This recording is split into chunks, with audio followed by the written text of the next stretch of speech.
Most Shopify stores put money into traffic, then let the visitors they already paid for just slip away. Subscribers who never buy, carts left full, browsers who vanish, there are 3 email flows that pull those people back automatically. And most stores haven't set up a single one. So I'm gonna show you exactly how to build all of those 3. My name is Joel, and I'm from Econ Mastery, where we make building and growing a Shopify store a lot easier to understand. All right, so let's dive right into it. I'll show you what triggers each flow, which emails to include, and the mistakes to avoid. So as you can see, I'm on my dashboard with my Shopify store, and we're gonna go to the apps, which is gonna be right here. We're gonna go to all the apps. I already have the Omnisend, which is the email app I'm gonna be using today. So if you don't have it, just type in Omnisend. Misspelled it, but yeah, you type it right here, and then it does give you the option to download it. We're just gonna open it because we already have it. Gonna wait a couple seconds. All right, so once we're ready, we're gonna go down here to campaigns. And the beauty of this, it's automatically connected to your Shopify store. So setting it up, it's super easy. All right, so we're gonna create a campaign, and this is where you could do an A/B test, you could do SMS, but we're just gonna do a simple email one for now. Let's just do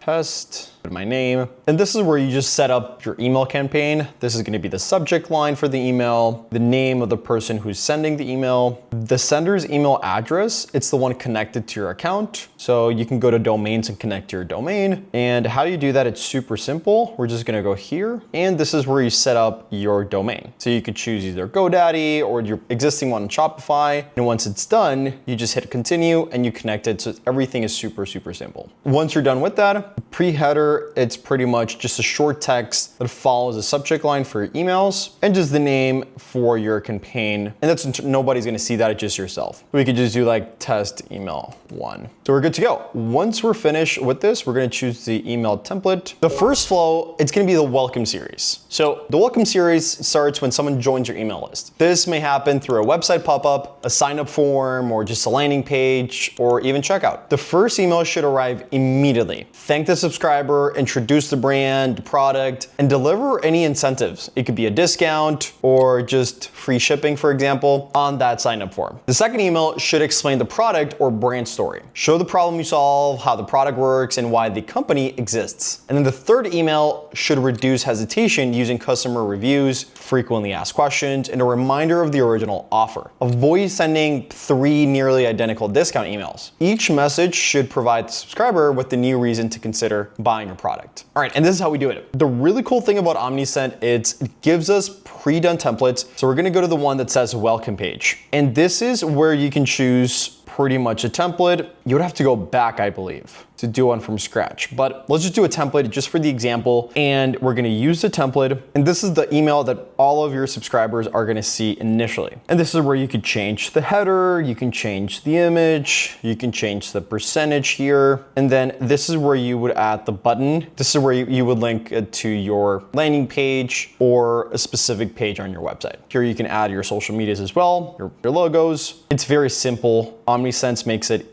pretty easy to manage as well. So once you're done, you did all of those changes, you're good to go. Number 1, you're checking it on mobile. Make sure it looks really good. The second thing, it's you wanna make sure you test every single email before sending it to your prospects or to your clients. The reason why is you don't wanna send an email to 100 or 1,000 people and then it's just really bad. So we're gonna preview and test, right? So once we do this, it's gonna tell us the email, and these are just email examples. And then we can just send the test email. Once we make sure everything is good on the email, we go back here, we save, and we choose who do we want to send the emails to. And this is just a dummy account. With your business, you should have the entire list of all of your subscribers. And if there's any people that you want to exclude, or if there's any specific lists that you want to do, this is where you can do that as well. Once you do that, you can review the campaign. Here again, you could choose who to send it to. You can edit email that it's coming from, and then you could either schedule it or send it right away. But again, make sure you always test the email before you're at this step. And then once you're good to go, you go here at the bottom right and you just send the emails. So yeah,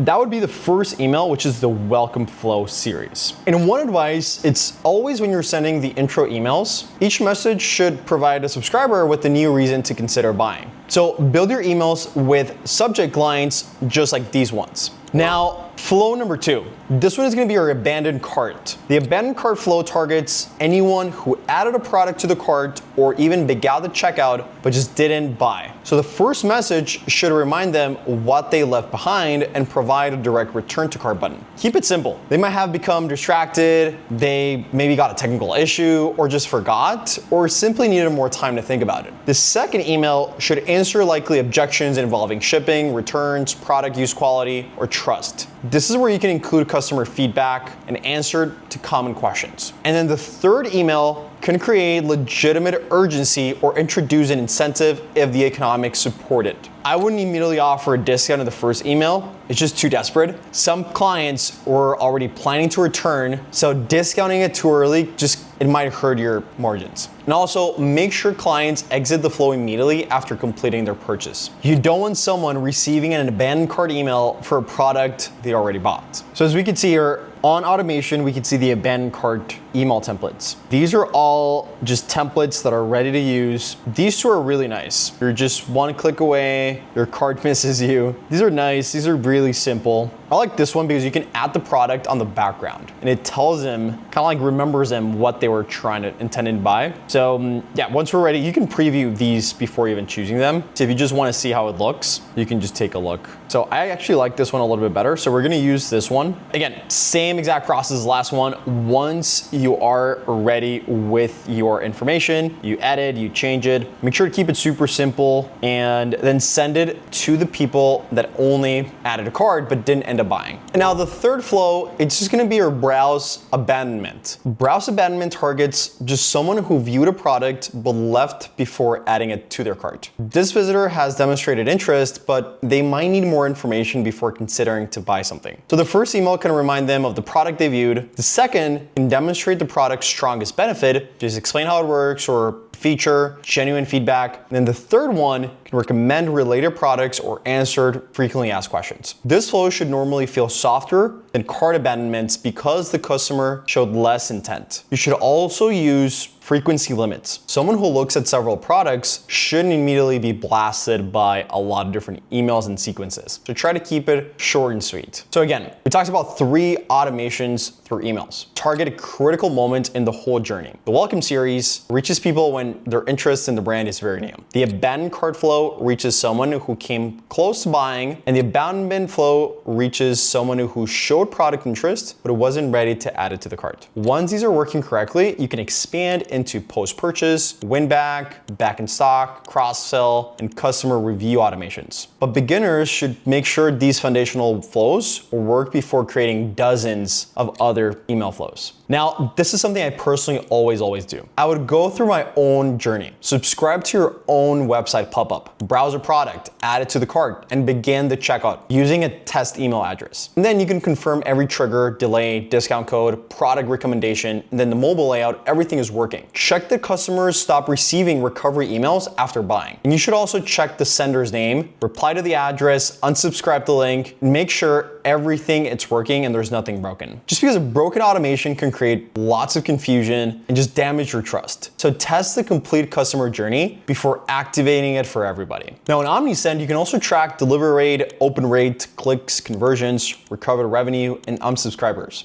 Just don't evaluate an email based only on its open rate. An email can have an attracted subject line but fail to generate visits or purchases. So change one important element at a time, such as the subject line, offer, email timing, or call to action. So you really understand what affected the results. And give the automation enough traffic before making major conclusions from your data. If you want to set all of these flows yourself, I'm going to drop the Omnisend affiliate link down in the description and also a Shopify affiliate if you haven't started your own store. Make sure to like, subscribe, and let me know any questions that you want to know, or if you want me to deep dive into any of these a little bit more in depth. I'm Joel again, and I'll see you in the next video.